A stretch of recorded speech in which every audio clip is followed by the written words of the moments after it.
première. Quoi la première? La circulation, qu'est-ce qui dit la première question orale de ce collège? Quand y aura-t-il une prise en compte des demandes des Morlaisiens en matière de circulation et de sécurité, des usagers autres que les automobilistes? Depuis plusieurs années, des pétitions issues d'habitants excédés par la vitesse excessive et la dangerosité des voies de circulation. C'est celui qui crie le plus fort? C'est celui qui signe une pétition? Ou c'est celui qu'on va voir chez lui pour savoir ce qu'il en pense? En l'occurrence, sur la place Saint-Martin, c'était une demande des riverains. Alors vous n'en faisiez peut-être pas partie, mais voilà. Georges Oregon peut intervenir. En fait, ce que j'ai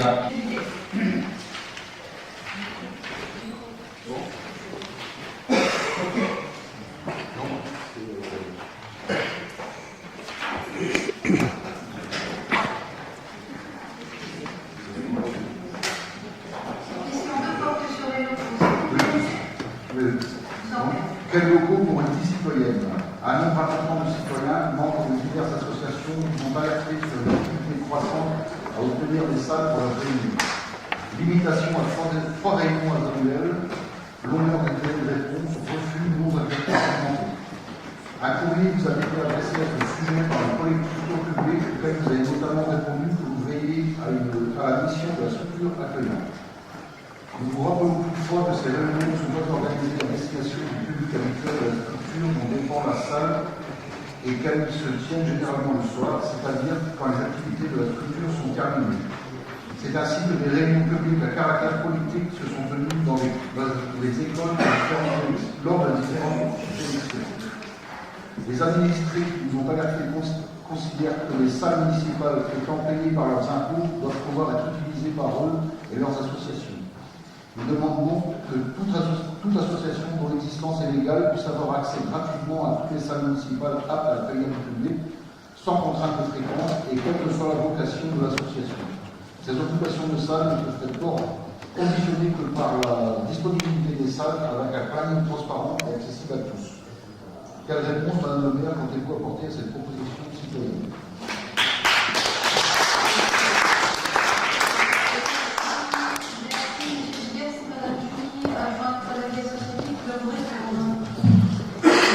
Alors, je ne vous cache pas que depuis le deuxième semestre 2015, il y a eu une forte augmentation des demandes. Et depuis le mois de janvier, il y a eu une forte explosion des demandes. Alors, comme quoi, il fait bon sur la journée, je ne sais pas. C'est un peu l'interrogation que je me pose. La moitié des salles sont vides. Alors, il faut savoir aussi qu'il y a moins de salles mises à disposition tout simplement pour répondre en termes de sécurité, puisque on s'est rendu compte, et je me suis rendu compte, que quand il y a des regroupements, quels qu'ils soient, eh bien, sur la demande, il y a par exemple une vingtaine d'occupants, et en fin de compte, au final, il y a 40, 50 personnes dans une salle qui ne contient pas cette jauge-là. Donc en termes de sécurité, c'est nous qui sommes en porte-à-faux, et c'est surtout Madame le maire qui est mise aussi devant ses obligations, et notamment qui va aller jusqu'au pénal. Donc ça, c'est aussi important de le souligner. Ce que je voulais vous dire aussi, c'est qu'il faut rappeler aussi qu'il y a un règlement pour les groupements politiques qui ne peuvent se faire que pendant les périodes légales des campagnes électorales, et ça, il s'agit d'une obligation. Donc ça, c'est juste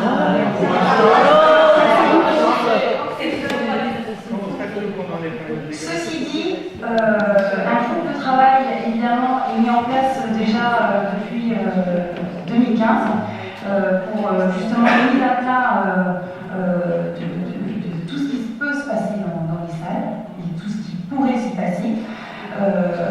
D'autant plus par rapport aux contraintes budgétaires. Je ne vous rappelle pas que nous sommes dans des contraintes budgétaires drastiques. Et pour vous parler de mise à disposition des salles, notamment le soir, quand vous parlez tout à l'heure de l'augmentation du gaz, mais là, ça va être une augmentation du gaz.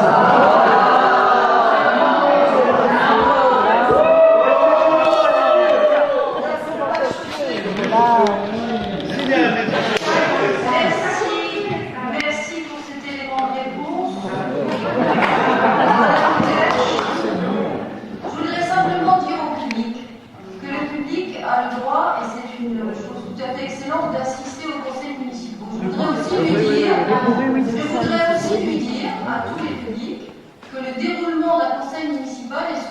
qu'on appelle la police de l'Assemblée. Parce qu'on ne peut pas être pour la démocratie quand ça arrange, et contre la démocratie quand ça dérange. C'est vous qui ne respectez pas la démocratie.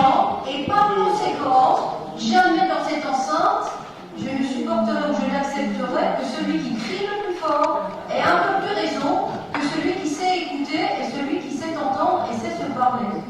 C'est qui ment le plus fort qui gagne.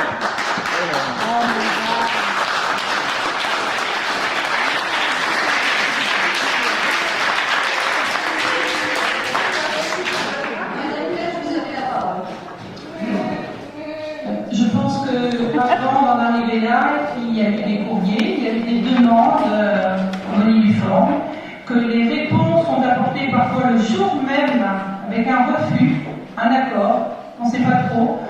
C'est très rare d'avoir des réponses dans les temps, dans les délais. Les réunions ne s'organisent pas comme ça en claquant des doigts. Donc ça, c'est quand même un manque de respect des associations. Je ne sais même pas de quelles associations, je ne parle pas du nom précisément. D'une façon générale, c'est inadmissible d'attendre plus de 3 semaines, voire des fois 4 semaines, sans avoir de réponse. C'est incompréhensible. Il vous faut 4 semaines pour décider de l'attribuer, de ne pas l'attribuer et de donner la réponse le jour même. Attendez, c'est scandaleux. Oui. Merci. Y a-t-il d'autres interventions? Madame, pardon, monsieur le Président. Oui, nous sommes très surpris par l'annonce de la création d'un groupe de travail.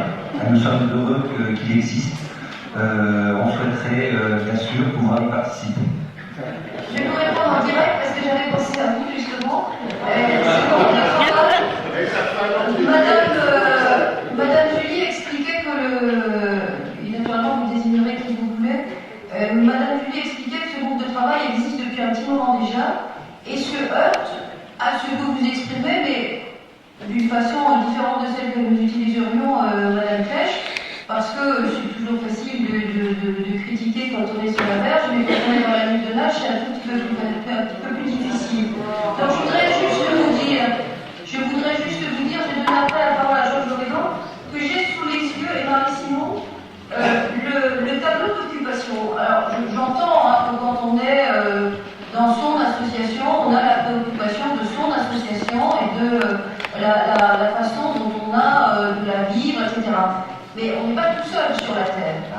J'ai sur 2015, c'est ce que disait à l'instant Charles Julie, il y a une quantité d'associations, et c'est certainement une bonne nouvelle, et nous en prenons acte, mais simplement, ça exige de la part du personnel, je parle des services, qui s'occupent de l'attribution des salles, quelque chose qui, sur l'amplitude horaire, prend de plus en plus une importance, parce que vous faites une demande, généralement par mail d'ailleurs, il y a ceux qui font une demande par courrier, il y a ceux qui font une demande par téléphone, à qui il faut expliquer que la demande faut qu'elle passe par le courrier pour être enregistrée, etc.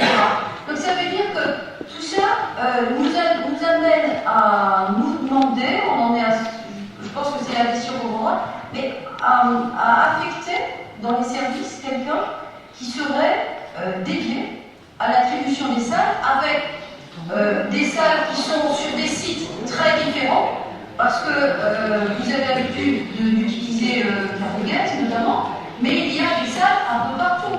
Il y a les clubs, il y a le foyer Jean Moulin, il y a Poussin, il y a Auchan, il y a un nombre de salles considérable. Je ne vois pas